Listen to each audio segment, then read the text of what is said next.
So this morning, keeping up with the same theme as yesterday, concerning Israel's doomsday weapons. And one thing I wanted to point out was the fact that the original doomsday weapons, including the current ones, are called Jericho. Now, those who study Scripture should understand the significance of that. When we go to Joshua 6, or as it should read, Yehoshua 6. Yehoshua is the name of the first man who led Israel into the promised land, and it is also the name of the second man who will lead the children of Israel, guess where? Into the promised land, into the New Jerusalem. But Jericho was a key city that was like a gate into the land of Canaan, into the promised land. And Jericho represents the world, in a way, for this reason. Because when you read Joshua 6 or Yehoshua 6,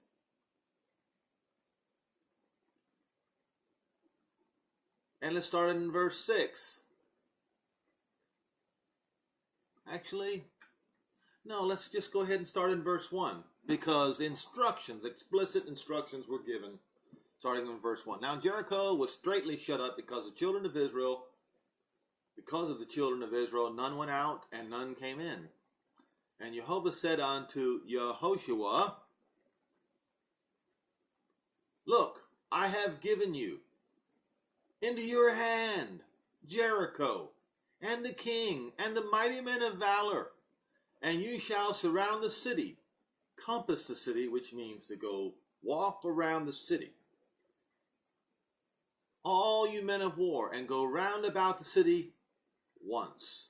And you shall do this for 6 days each day. And 7 priests shall bear before the ark 7 trumpets of ram's horns, and the 7th day shall you compass the city 7 times, and the priest shall blow with the trumpets. Did you get that part? And it shall come to pass that when they shall make a long blast with the ram's horn, and when you hear the sound of the trumpet, that all the people shall shout with a great shout, and the wall of the city shall fall down flat, and the people shall ascend up every man straight before him. Okay, that great shout. All right.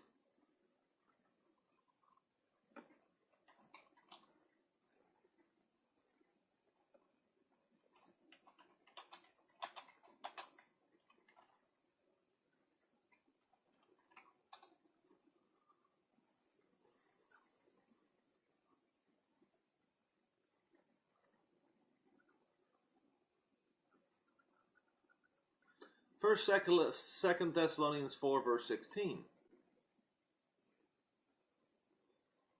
For Yehoshua himself will descend from heaven with a shout, with the voice of an archangel, with the trumpet of Jehovah. All right. This is the last trumpet sound, just like it was with the first Yehoshua. When the 7th trumpet sounded with a long, long sound. The other ones were shorter. The 7th one is a long, long sound. That is when the Jericho's walls fell flat. That is also the day where the cities of the nations fall flat. All right.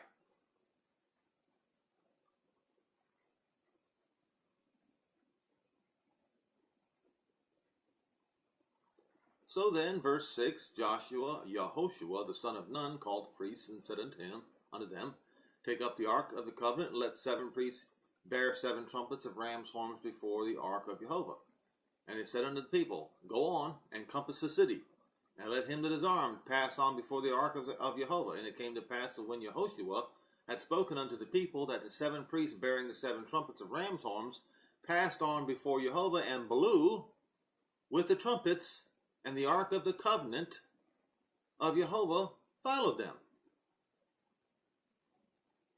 So you see, the ark of the old covenant went with the people of Israel and encompassed the city of Jericho. The ark of the new covenant will also be there when the 7th trumpet, in other words, will come when the 7th trumpet is blown. And it will be for Israel's sake. And folks, as I have pointed out in previous videos, the Ark of the New Covenant, or I should say, the New Covenant itself, is for Israel. The churches have rejected the New Covenant because they have rejected Israel as the elect. In Jeremiah 31 verses 31 through 34, the New Covenant is clearly written for Israel's sake. And Paul backs it up in Hebrews 8 verses 8 through 12. Not only that, but he also backs it up in Romans 11 verses 25 and through 27. But the Gentiles have rejected that. So, the coming fall of this world is the fall of the Gentile world. Now,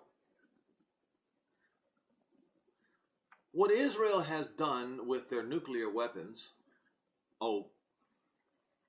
with their doomsday weapons,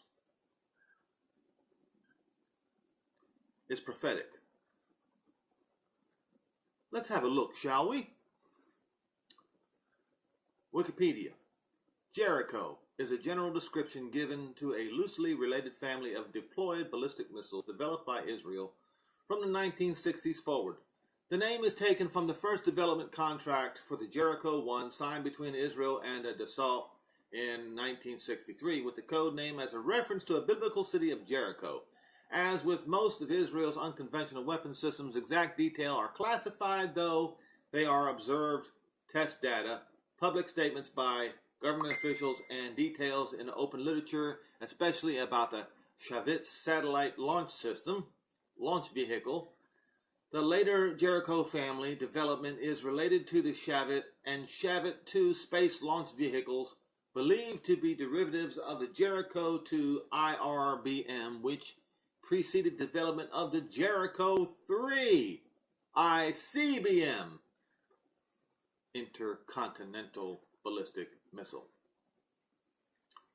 The Lawrence Livermore National Laboratory concluded that the Shavit could be adapted as a ICBM carrying 500 kilogram warhead over 7,500 kilometers. Now, let's go look at a map of Russia to Jerusalem.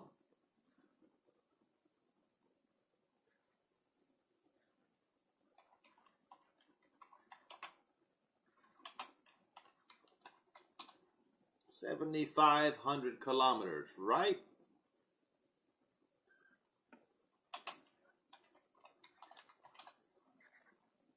So the distance of, hold on.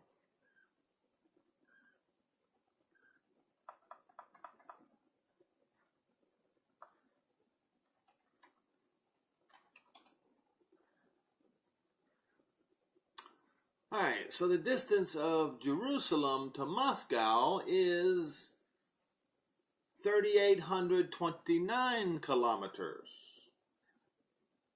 So Israel's Jericho 3s could travel twice the distance of the distance from Jerusalem to Moscow. Once again, Israel's Jericho 3 missiles can travel twice the distance of Jerusalem to Moscow, which means they can hit every single populated area in Russia. Now, Jericho, or the whole story of Jericho, like I said, the meaning of the Jericho missiles should be prophetic to us all. It points to a day ahead of us where these missiles will have to be launched to protect Israel and to destroy the world that is trying to destroy Israel. Let's be honest about this, shall we? This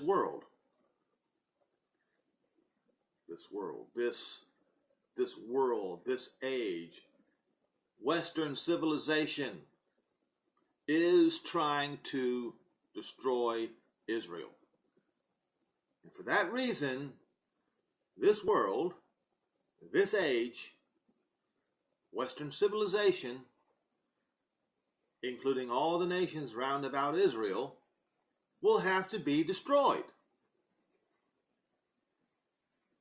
And as I said, naming the doomsday weapons Jericho is prophetic. And